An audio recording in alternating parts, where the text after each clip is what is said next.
denunciar essa situação. Eu sei que isso é complicado, inclusive, até de se falar. Mas como é que se tipifica que a agressão, que a violência é a violência de natureza sexual? A violência de natureza sexual, ela acontece basicamente através de duas formas. Uma é o abuso sexual e a outra é a exploração sexual, né, que tem a finalidade comercial ou não, né? O abuso sexual, ele é mais denunciado do que a exploração, né? E ele geralmente é cometido por alguém muito próximo da criança. Né? Geralmente são pais, padrastos, tios, avós, avós ali, né? E tem crescido muito também nos últimos anos o abuso sexual contra meninos, né? Porque sempre foi muito focado nas meninas, até pela própria cultura machista, né? Que a gente vive, faz parte da nossa história, mas tem crescido também o abuso sexual contra meninos. Então a gente sabe que houve abuso sexual quando, né, é um tipo de violência que fere ali a dignidade sexual daquela criança, daquele adolescente, né?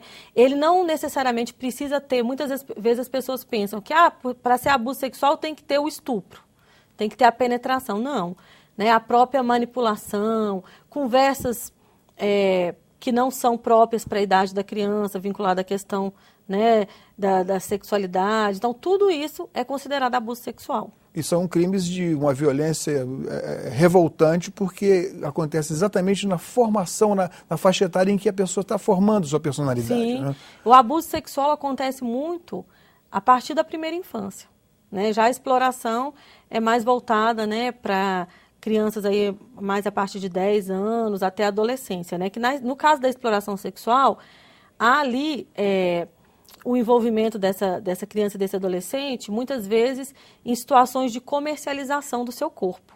Né? Agora, Karina, eu sei que hoje em dia a internet está em todos os lugares para o bem e também para o mal. Sim. Então, a violência sexual também não seria, não teria a ver com essa divulgação de fotos, com tentativa de sedução, de exposição do corpo da criança? Isso não estaria ligado também? Sim, com certeza.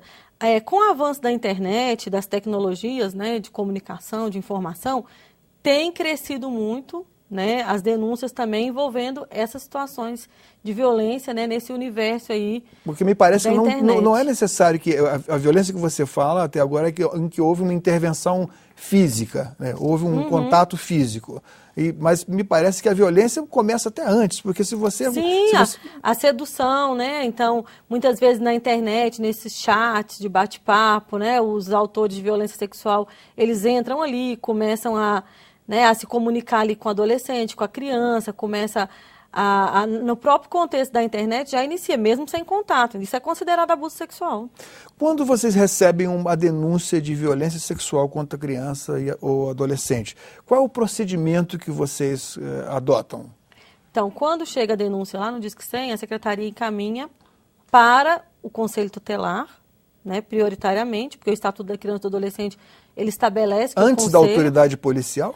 Sim, encaminha para o Conselho Tutelar, encaminha também para o Ministério Público, né, Promotoria de Defesa dos Direitos da Infância e Adolescência daquela localidade, para que possa acompanhar junto com o Conselho Tutelar. Agora, quando são denúncias mais complexas, que envolvem rede, por exemplo, de exploração sexual na internet, ou redes que envolvem autoridades daquele município, que a gente já teve muitos casos de envolvimento de prefeito, né, juiz, promotor. Então, religiosos. Então, você tem que ter todo um cuidado maior. Aí, nesse caso, né, a Secretaria encaminha para a Polícia Federal, dependendo da situação. Então, há toda uma proteção ali da criança também, para que não possa... Né, tem que pensar nisso também, para que não haja nenhuma represária ali com aquela criança, com aquela família. Então, dependendo do tipo de denúncia, há um caminho próprio ali que tem que ser seguido. Mas a maioria das denúncias vão para o Conselho Tutelar. O comitê teve alguma interface com a CPI da pedofilia aqui do Senado Federal? Vocês trocaram dados, trocaram informações? Sim, nós estivemos em alguns momentos, né, participando aqui das discussões da CPI da pedofilia. Participamos muito intensamente da CPMI, que foi mista, né, Câmara e Senado, que foi feita 2003 até 2005, mais ou menos.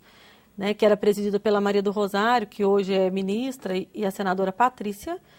E agora, da CPI da pedofilia, nós buscamos uma aproximação maior, mas nós tivemos um cuidado também de pautar nessa CPI uma preocupação que é com o próprio termo pedofilia, né? Porque a gente não tem um cuidado de trabalhar com esse tema, porque abuso e exploração sexual, e nem todos os casos é considerado pedofilia.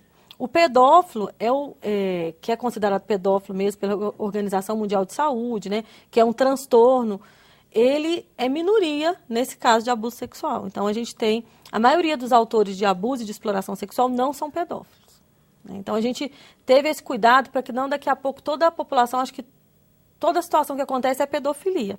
E não é.